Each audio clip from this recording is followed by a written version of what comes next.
On August 8th, there was this terrible attack on CDC where Officer Rose unfortunately lost his life. I think the worst part of it is I wasn't entirely surprised that it had happened.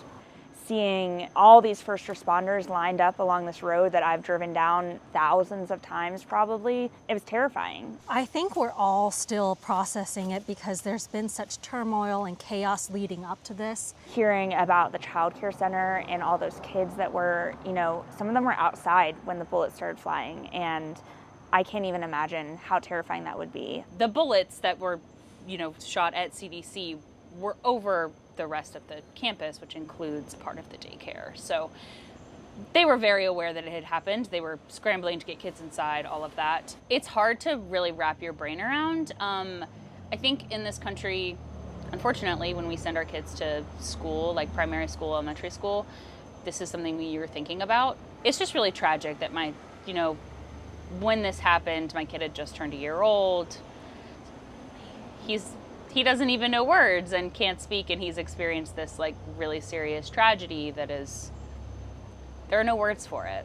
When it came out that the young man that was shooting at CDC had a lot of misinformation about the COVID vaccine and blamed it for a lot of his problems, I was like, that makes sense.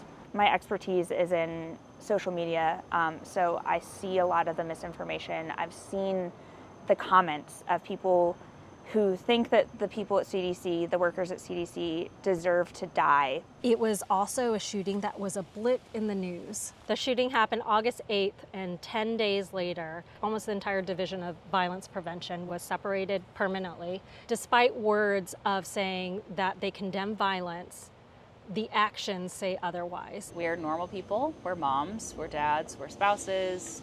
We are members of our community, members of faith, and we're being treated like we're not humans and like we are enemies of the state, and I don't think any of us deserve that. 500 rounds were fired here. No National Guard was called in. Police officer was killed. No flag was lowered to half staff. The man who did it, a COVID-19 conspiracy theorist. No domestic terrorism designation.